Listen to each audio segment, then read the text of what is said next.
The Obsidian throne room of Warlord Zephrak stretched across 500 meters of polished stone, each black pillar carved from the bones of conquered worlds.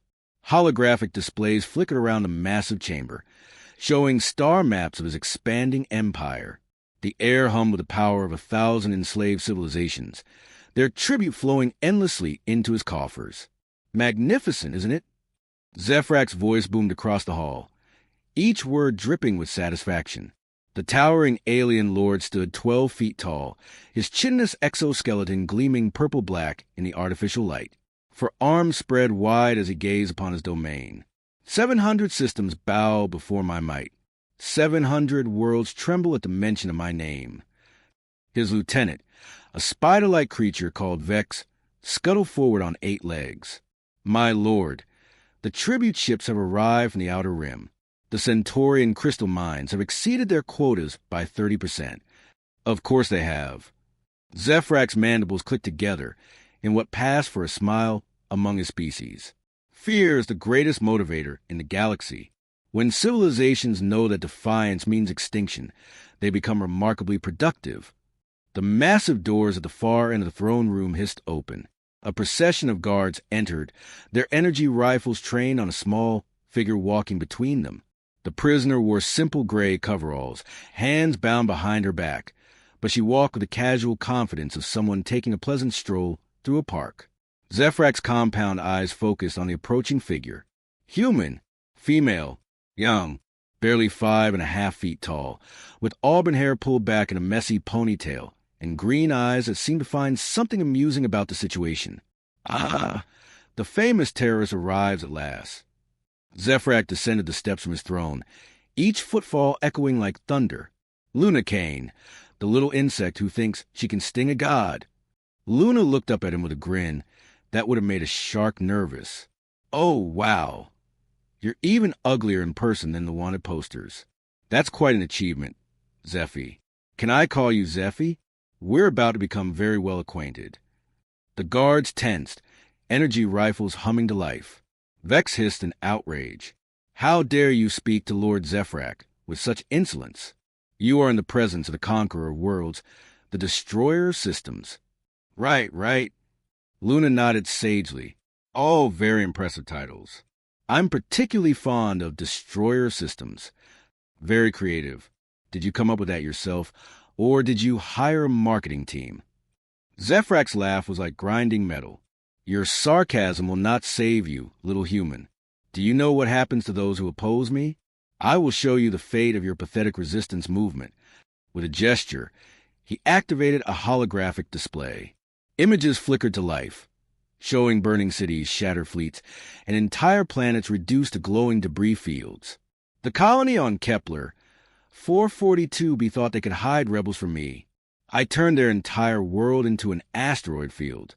The mining consortium on Proxima Station believed its wealth could buy immunity. I fed them to the void spiders of Arcturus Prime. Luna studied the images with the expression of someone reviewing a restaurant menu. Very artistic.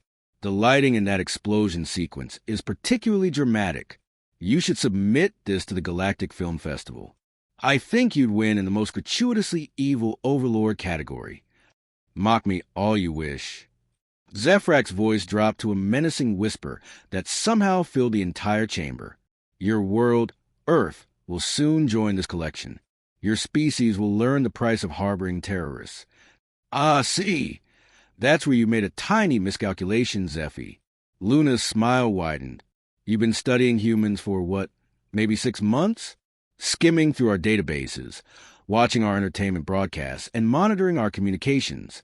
You think you understand us.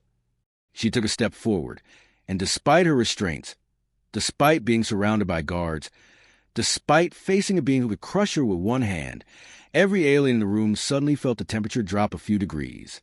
But you missed something crucial in your research. Luna's voice carried a casual, conversational tone that was somehow more terrifying than any roar. You see, Earth isn't just any planet.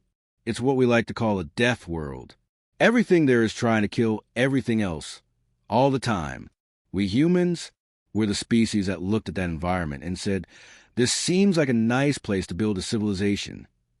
Zephrak's mandibles twitched. Impressive boasting, but words mean nothing. You stand before me in chains. Do I? Luna asked mildly. The restraints fell to the floor with a metallic clatter. The guard spun toward her, energy rifles charging, but Luna was already moving, not with the desperate flailing of a cornered animal, but with the fluid precision of a predator who had finally decided to stop playing with her food. The first guard's rifle was in her hands before his nervous system could process what had happened. The second found himself spinning through the air as Luna uses momentum against him. The third and fourth collided with each other as she ducked beneath their crossing streams of energy fire. You want to know what we learn on Earth? Luna asked conversationally, even as she dismantled a squad of elite alien warriors with the casual efficiency of someone tidying up a room. We learn that size doesn't matter. Strength doesn't matter. Technology doesn't matter. What matters is being smart enough, fast enough, and ruthless enough to find the weakness in anything that threatens you. She rolled beneath a blast of coherent energy, came up inside the guard's reach, and delivered a precise strike that sent the 8-foot-tall warrior crashing into a pillar. And Zephy, you got weaknesses everywhere. Vex scuttled forward, his 8 legs moving in a blur as he drew twin plasma blades. Foolish human, you cannot defeat the personal guard of Lord Zephrak. Luna caught one of his arms mid-swing, used his own momentum to flip him over her shoulder, and sent him sliding across the polished floor. You know what I love about spider people? Same weak spot as regular spiders. Hit them in the right place, and all those legs stopped working. The remaining guards hesitated, suddenly uncertain. This small human had just dismantled their elite unit, like she was conducting a masterclass in combat efficiency. And she hadn't even started breathing hard. Zephrak's roar shook the chamber. Enough! You want to see real power? You want to understand why 700 systems kneel before me? Allow me to demonstrate. Energy began building around his massive form, crackling arcs of purple lightning dancing between his forearms. The air itself seemed to bend and twist as he drew power from the tribute networks of his entire empire. The holographic displays flickered and sparked as raw energy coursed through the chamber systems. Behold the might that conquered the galaxy. Zephrak's voice had become something beyond sound, a force that seemed to shake reality itself. I am the storm that drowns worlds. I am the darkness between stars. I am the inevitable extinction that awaits all who dare defy me.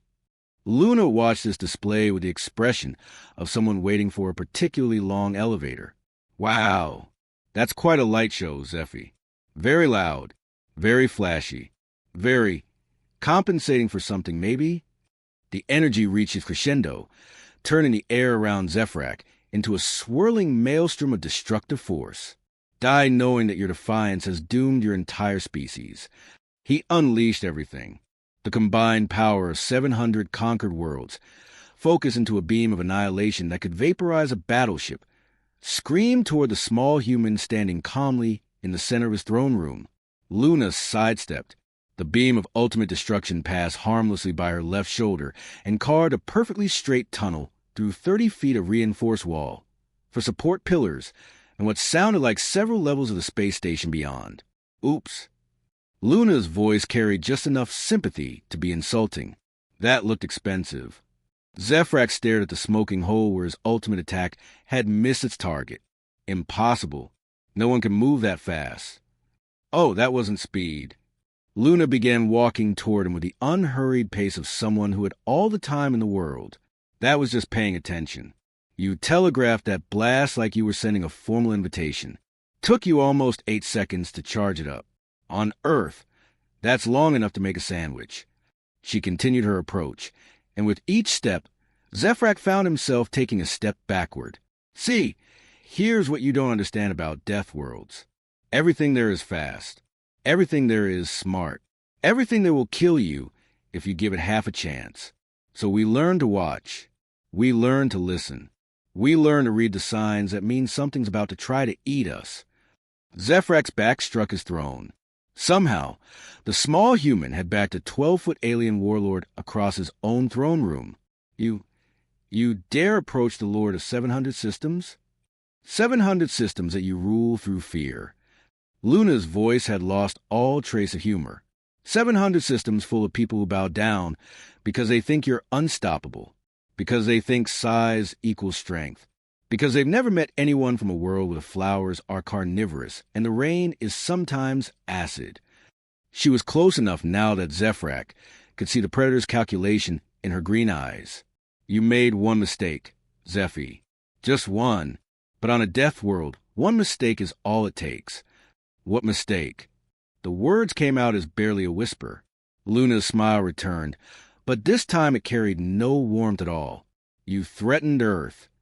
The kick came from nowhere. One moment, Zephrak was a towering lord of 700 systems. The next he was airborne, his massive bulk sailing across his own throne room like a discarded toy. He crashed into the far wall with an impact that cracked the reinforced stone and sent his collection of trophy weapons raining down around him. The silence that followed was deafening. Luna walked over to where the alien warlord lay crumpled against the wall, his chitinous armor cracked, his 4 arms twitching weakly. She crouched down beside him, her voice carrying the gentle tone someone might use with a frightened child. Here's the thing about Deathworld girls, Zephy. She patted his massive head almost affectionately. We don't just survive things that try to kill us. We kill them back. Vex and the remaining guards stared in shocked silence as their seemingly invincible lord whimpered against the wall. The holographic displays flickered and sparked around them, showing the tribute streams from 700 systems, all flowing to a master who could no longer protect them. Now then, Luna stood up, brushing dust off her coveralls. Let's talk about those tribute payments. I have some ideas about how we might redistribute them to the people you've been stealing from. She looked around the throne room, taking in the displays of conquest and oppression with the critical eye of someone planning a renovation project. Oh, and Zephy, next time you want to threaten the Deathworld, maybe try sending a strongly worded letter first. It's safer for everyone involved. The great Warlord Zephrak, conqueror of worlds, destroyer systems, could only wheeze in response. 3 hours later, the situation had become what military strategists would politely term fluid. Zephrak remained slumped against the wall, occasionally making small whimpering sounds whenever Luna's gaze happened to fall in his direction. Vex had positioned himself as far away from the human as the throne room's dimensions would allow, his 8 eyes never blinking as he watched her move around the chamber. Luna had taken the liberty of making herself comfortable in the massive obsidian throne, her small frame dwarfed by the seat designed for a 12-foot alien warlord. She found the throne's control systems remarkably intuitive, and was now scrolling through the tributary networks of 700 conquered systems with the focused attention of an accountant reviewing tax records. Let me see if I understand this correctly. Her voice echoed through the chamber as she manipulated the holographic displays. You're collecting tribute from the Rigel Mining Consortium at a rate of 40% of their gross output. The Centaurian crystal farms are paying 50%, and the agricultural worlds in the Vega system are surrendering 60% of their food production. She paused, looking down at Zephrak with the expression of a teacher who had discovered a student cheating on an exam. Zephy, these aren't tribute rates. These are starvation protocols. You're literally taking the food out of children's mouths. Zephrak managed to lift his head slightly. The strong take from the weak. This is the way of a universe. Oh, honey, no. Luna's voice carried the patient tone of someone explaining why pulling wings off flies was wrong.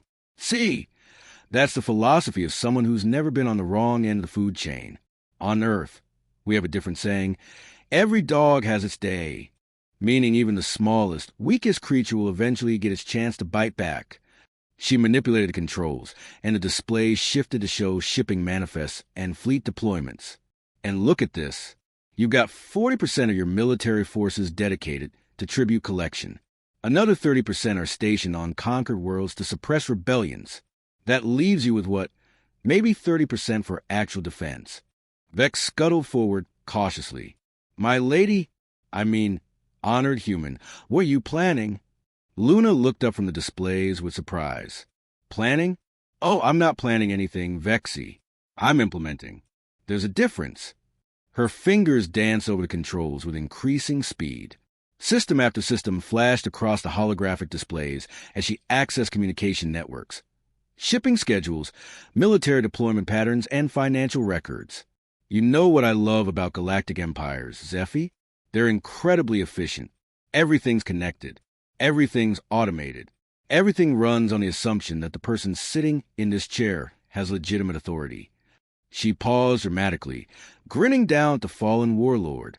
Guess what assumption just became obsolete? With a flourish, she activated a galaxy-wide communication protocol. The display shifted to show thousands of worlds, millions of ships, billions of sentient beings, all connected to a network that had once carried Zephrak's commands to every corner of his empire. Citizens of the former Zephrak Empire, Luna's voice now carried to every inhabited world within 700 systems.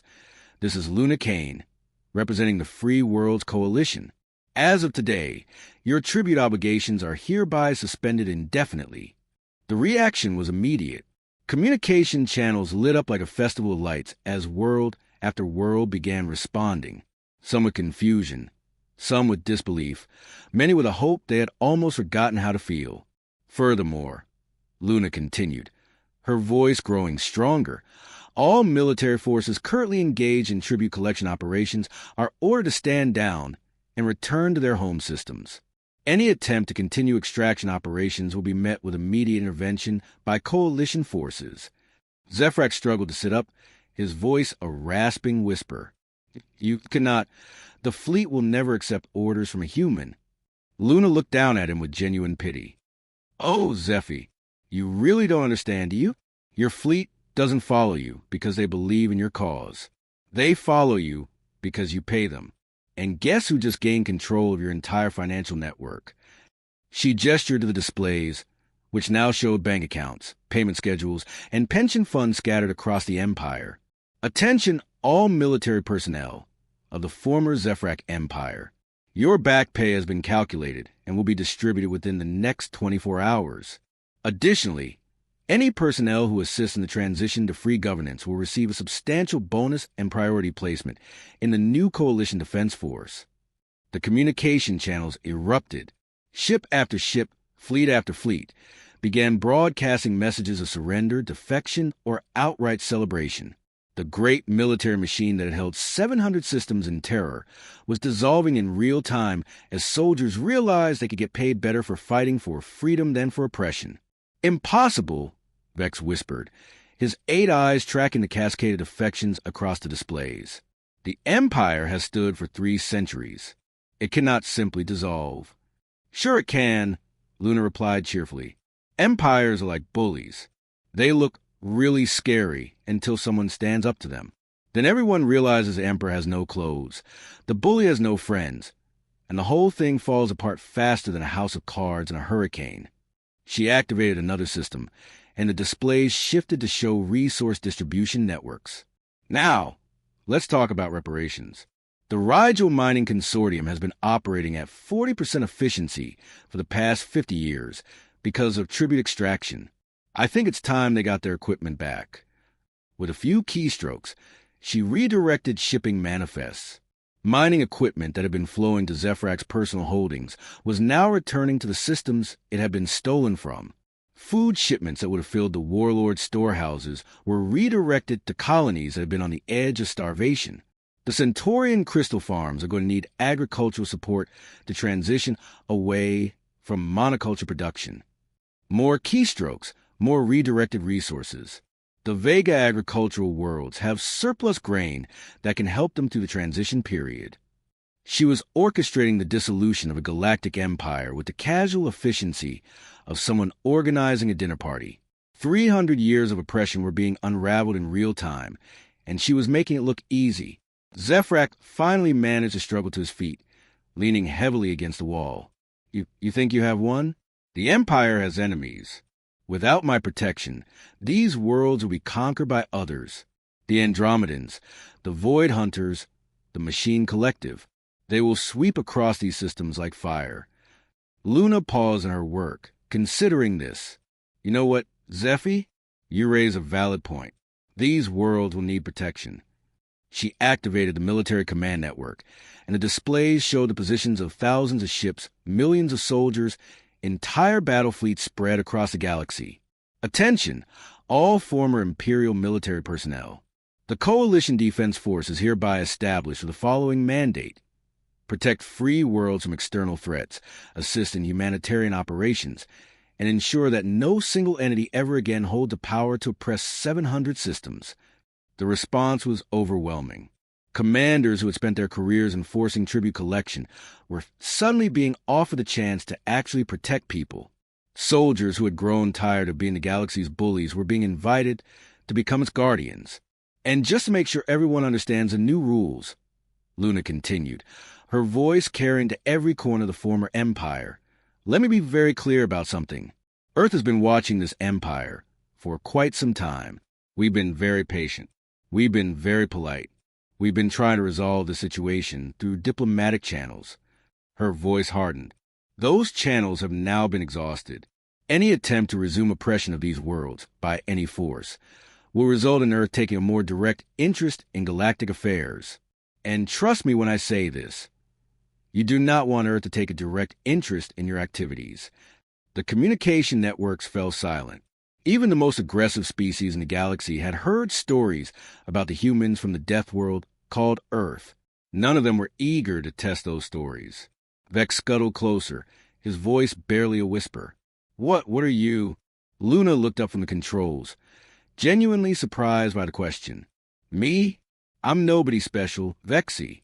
Just a girl from a death world who got tired of watching bullies pick on people who couldn't fight back. She gestured to the displays showing the cascade of liberation spreading across 700 systems.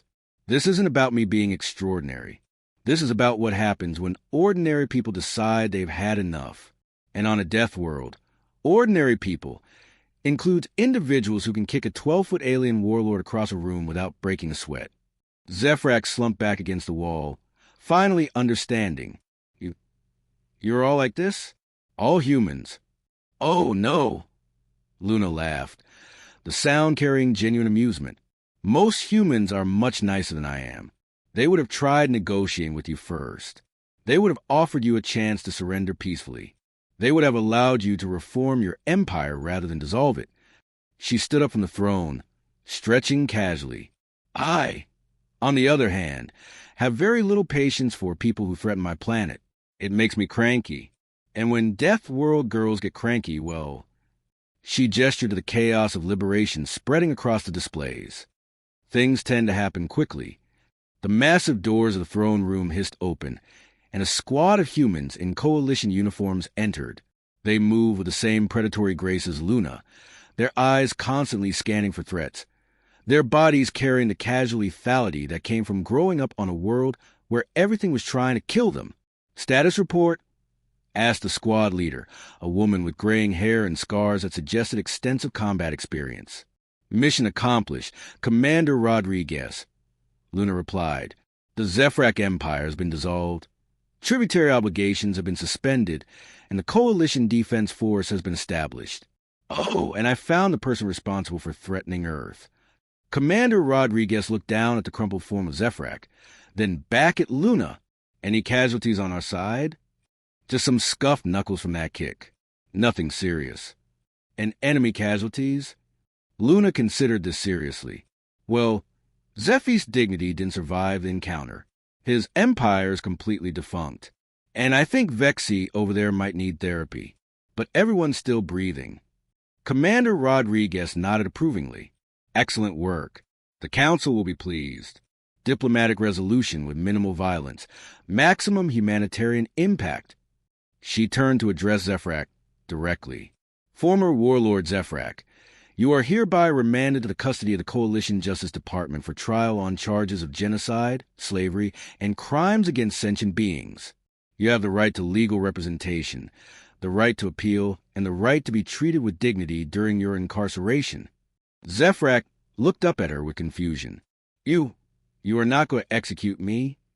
We're not monsters, Zephy, Luna said gently. We're just people who believe that everyone deserves a chance to be better than they were. Even you.